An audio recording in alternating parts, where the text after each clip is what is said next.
All right, 10 minutes before 10 o'clock. Thank you for tuning in this Wednesday morning. I think you're a hippie at heart, Robin. You are a hippie at heart. I think I'm a hippie at heart. We were both too young to have ever gone to Woodstock, but I lived close enough though in those years. I could have gone. I remember hearing about it. I loved listening to radio, and I was kind of into that all of the music that we associate with that whole hippie movement. So those who don't know me now just figured out how old I am. Yeah. But the book we're about to read is interesting because it focuses on one aspect of that lifestyle that kind of formulated when I guess American youth was wanting to take the culture in a different direction. I was a big fan of that movie Hair. I saw the movie Hair, but I was a big fan of the musical Hair. I had the Hair album. My father didn't like the words to it, though. Jonathan Kauffman is a James Beard Award-winning journalist. He's a contributor to the San Francisco Chronicle. Oh my gosh, a lot of my hippie friends moved to San Francisco. Yeah. Yeah, they did. They still look the way they did. Anyway, the book it? is called Hippie Food: How Back to the Landers, yep. long hairs and revolutionaries changed the way we eat. Oh my gosh, I love hippie this food. book. Jonathan Kauffman, this is a fascinating topic. Good morning, sir. How are you? Morning, I'm good. How are you? Are you a hippie? No, not at all. No. In fact, my parents weren't even hippies, but they were cooking. But this is the food they were cooking when I was growing up. Is that right? And what made you realize that it was different than maybe a non-hippie? What kind of food was it? Was it vegetarian?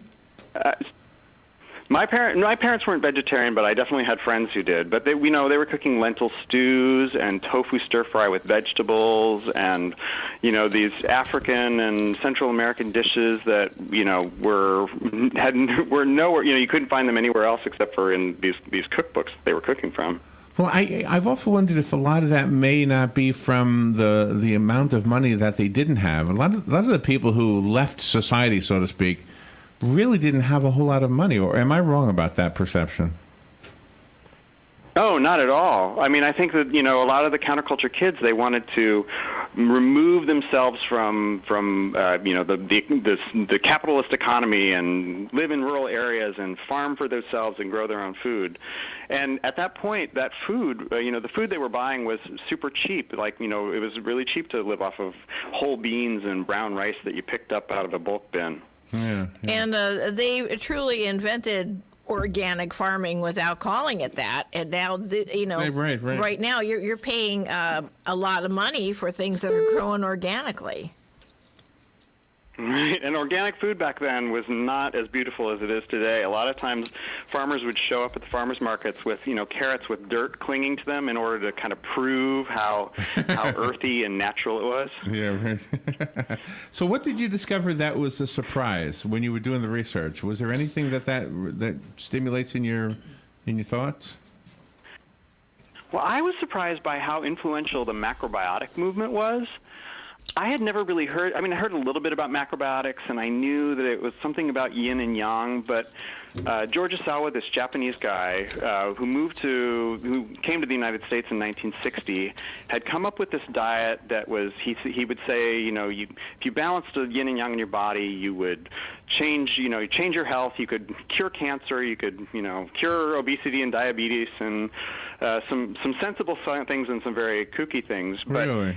His followers ended up creating this, they introduced things like miso and brown rice and umeboshi plums and green tea to a lot of Americans, and they created this whole network of the supply network that brought all these foods to the rest of the country. You just filled in a blank for me, because I was a John Lennon fan, and I remember John Lennon talking in an interview how he and Yoko Ono were on macrobiotic diets, and I think it was on Mike Douglas, so I don't know if you remember Mike Douglas. But I oh, yeah. No, they were macrobiotic superstars. Yeah, so in a way, I know that term only from one person, but never really understood what it was. Mm-hmm. And when that diet, it was kind of... Yeah. I'm sorry, I didn't mean to step on your words there. I think there's a little delay, and I apologize for that. But I just wanted to ask, so when a celebrity who was in line with the hippie movement, John Lennon absolutely would fit that description, did that catapult anything about the movement itself, whether it was the food or the clothing or anything? Oh, I think it definitely made it more glamorous for, young teenagers everywhere. And then, like, the Beatles were really into Indian spirituality, and that set off this interest in Indian spirituality that also led to people eating curry a lot more. Yeah, I would imagine that's probably true. Well, it's fascinating. And so how has that evolved to today? Like, when we look at, if I go to the restaurant today, how much of what started out in the hippie farms, let's say, is now readily available in any given restaurant, just about?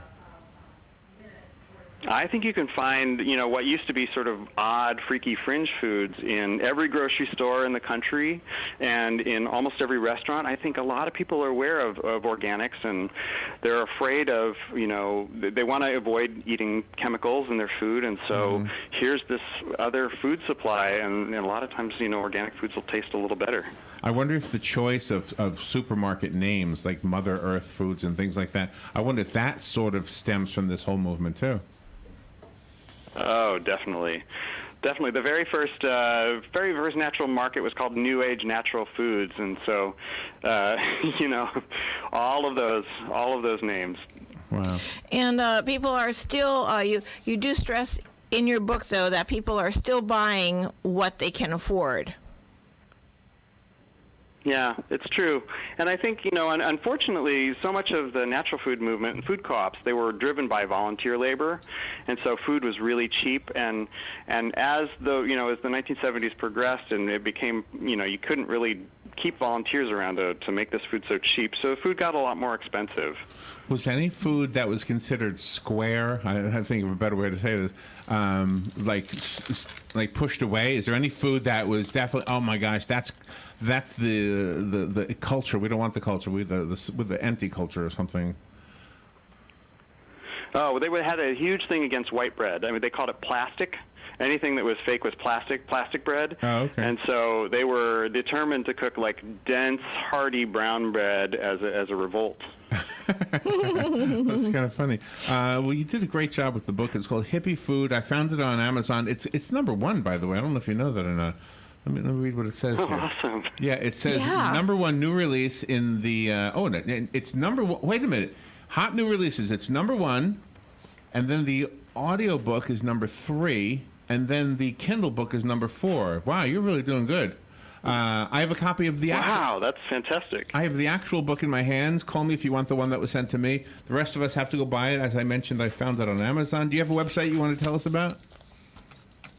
I do. It's www.jonathankauffman, JONATHANKAUFFMAN.com. Okay, very good. Jonathan, thank you for being on the show with us today. Thanks for having me. This is WOCA Ocala. Thanks.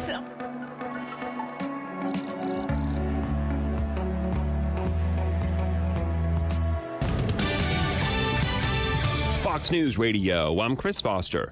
No wall, no deal, President Trump says again on Twitter about Democrats' demands to protect some young illegal immigrants from deportation. Senate Minority Leader Chuck Schumer says Democrats are withdrawing their funding offer. We're going to have to start on a new basis, and the wall offer is off the table. The president has asked for $20 billion in wall funding. He also wants to end the chain migration and diversity lottery programs as part of any deal protecting hundreds of thousands of illegal immigrants brought to America as children. Fox's Rachel Sutherland.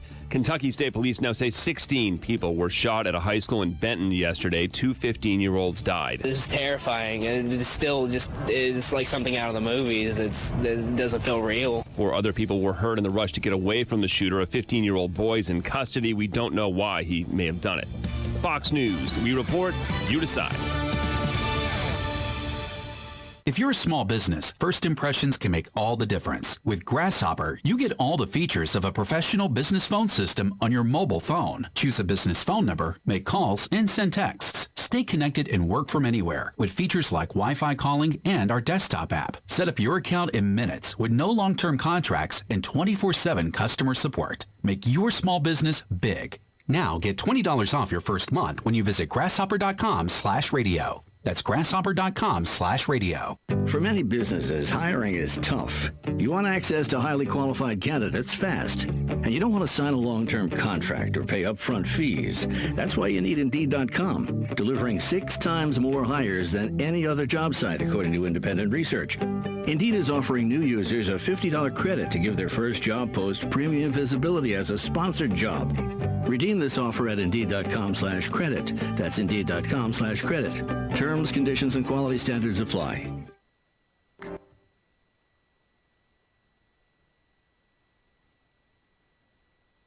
For less at the DIY Home Center outlet. Get top quality real wood cabinets the same or less than the big box stores are selling the cheap stuff. And that's not all. Drywall screws big box stores are $6.47 a pound. At DIY, only $4.99. Plus, DIY has the largest selection of mobile home parts and accessories anywhere. From carpet to doors, get the DIY supplies you need for less. The DIY Home Center outlet. We are your building material closeout store. 2191 Northwest 10th Street, just 2 miles east of I-75.